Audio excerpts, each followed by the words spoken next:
We're here at InsurTech in Las Vegas, the Mandalay Bay. Very pleased to be joined by the founder and managing partner of venture firm FinTLV, as well as the founder and chairman of insurance consortium, the Spark, Gil Arazi. Thanks for joining us. Hi, thank you very, very much for having me on. So the Spark is this big project you've been working on for a couple of years. You guys did a big rollout at Monte Carlo. From what I understand from our conversations, it's this really interesting kind of incubation platform where you guys are trying to solve some of the industry's biggest problems. You guys are trying to bend the loss curve.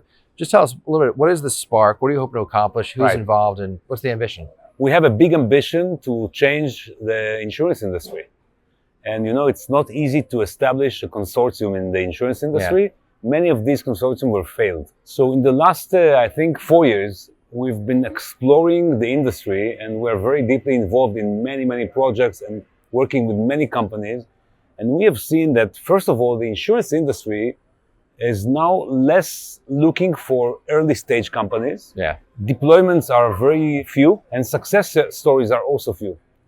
On the other hand, all the insurance companies, 100% of them, all of them are now looking for profitable growth, for added value services and new services that will drive revenues without underwriting risk or very little underwriting risk. Yeah. And retention is a king, because for the insurance industry, if you build up your portfolio and you tweak the retention rates of every underwriting year, it's huge impact on your embedded value. So having said that, we took all these together, we shuffled it together, and we understand there is one word that describes all these factors, and it's called prevention. And having said that, all the insurance industry, everybody, each one of us, each company that is insured or having some kind of a protection gap covered, the impactor on these persons are the insurance companies, because everything that happens to you, you are covered. So in that case, we understood that if in the past insurance companies were built to cover you from losses, now their action has to become on protecting you from these losses to happen. Yep. Because we have technology, we have data, we have AI, we have everything that we need to forecast systemic risks and to prevent them or to reduce their risk of these systemic events. I mean, reduce severity very deeply. As you say, talk about some of the problems they're hoping to solve. Because to me, the easy examples, if you think about the wildfires, I mean, that was, first of all, it was shocking. It happened quickly. And what a lot of people seem to be talking about in the aftermath of wildfires is we could have prevented this. It's complex in terms of the things that would have gone into preventing it. But you're talking about working with a lot of different stakeholders to be able to mitigate such types of events. So just give a little bit specifics in terms of what you've identified as perils or risks that the Spark or the insurance industry can kind of collectively come together and solve. I'll give some examples, but remember, these are only examples.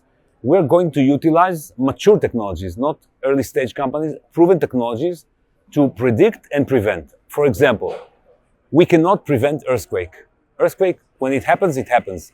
But if we would know very accurately to predict even 45 or 60 seconds before earthquake happens, if this technology is connected to a factory, to a power plant, to any type of big places, we can do a forced shutdown of these factories, release the gas in the pipes, shut down the water valves, close the electricity, open the elevator doors, do all the necessary activities to reduce the systemic risk. The same as if we are using some new technologies to listen to machinery and understand where does the machinery is going to break down and take care of this before it happens, we reduce systemic risk of business interruption, okay? Many examples like this, of course, on fire, wildfires, extreme cat exposures. And you know, only in 25, extreme cat cost us $150 billion. And this is going to grow, and it's becoming a yearly problem. So exactly what we're going to do in the Spark. This is a consortium. We gathered all the big insurance companies. They now represent $400 billion in premium. We have Generali, we have Travelers, we have Aon as a founding member with us, we have QBE Ventures, we have many other more that I don't want to say the names because it's in process. But all together, we are going to find every year the 10 top use cases, like you said, wildfire or whatever. Together, we're going to decide which are going to be the 10 use cases we are going to solve. And we are going to solve it with mature technologies that we're going to embed within the insurance products or added value services to provide with the customers. And you've spoken about how like consortiums sometimes can be tough to operate because people have different agendas, different points of view. Yeah. I mean, how is it going to work in practicality in terms of like from an organizational standpoint? Is it, I guess, people coming together and having sort of rigorous planning sessions, rigorous brainstorming sessions? And then how do you carry that through from ideation to action? Fantastic. First of all, you're absolutely right. I think it's the first time we're trying to do something collaborative, which I think is very important for our industry, and it's not going to be easy. That's why we have decided to do it like hybrid. We're going to do collaborative work, but also one-on-one sessions, which means that every year we're going to meet for 2-3 days with all the members. We're going to present what we see in the market, and we're going to extract what they see and what they think is relevant. And we're going to do this in a collaborative workshop and also one-on-one meetings. And after these 2-3 days, we're going to have a full map of all the topics and the pain point and the challenges that rise up from these discussions, okay?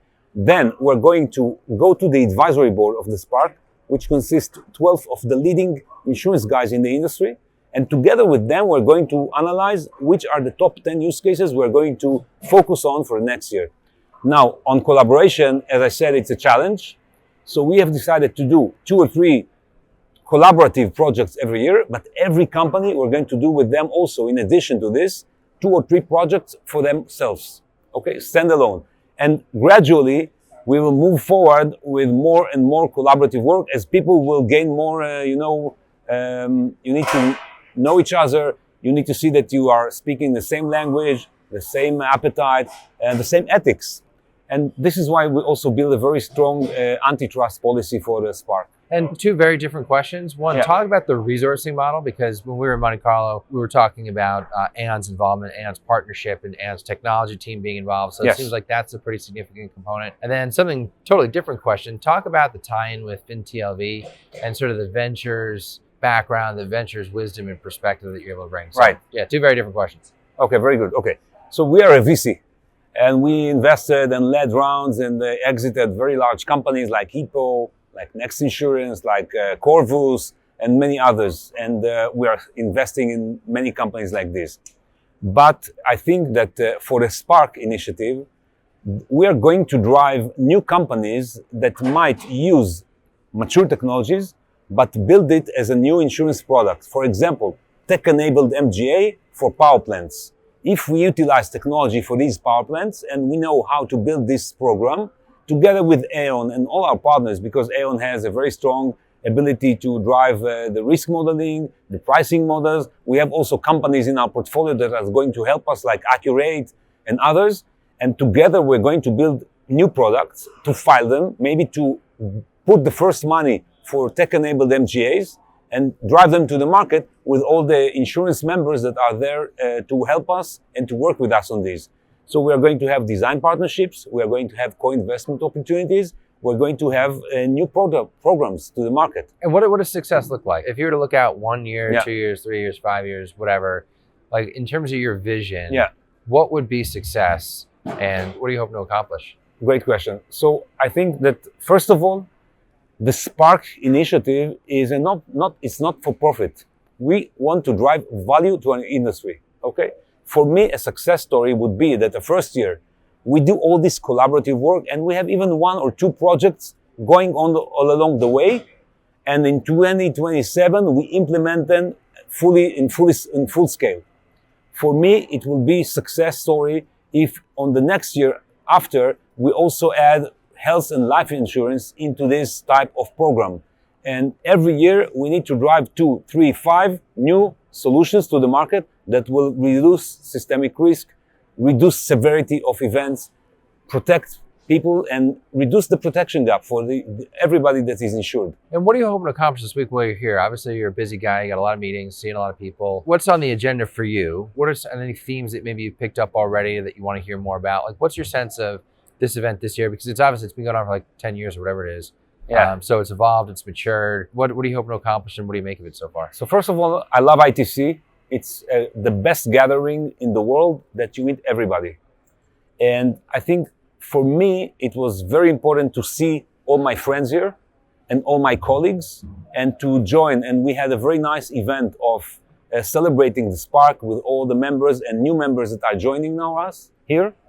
But in addition to this, I'm here to speak about what we see for the future. And I think there is one thing that the insurance industry needs to focus on now, post-AI big boom, is quantum.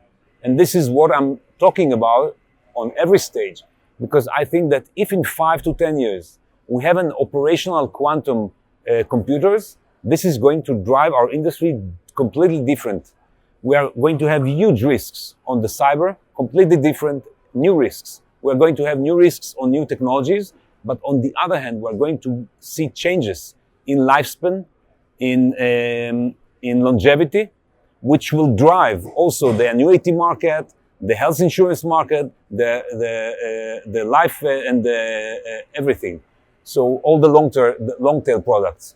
So I think that quantum is a huge opportunity. It's a huge risk, and it's going to drive new premiums. And we need to start understanding this now, not in 5 years when it's operative. And I'm assuming you're having a lot of conversations about the Spark while you're here. Right. What's been the feedback? How have those conversations been? Fantastic.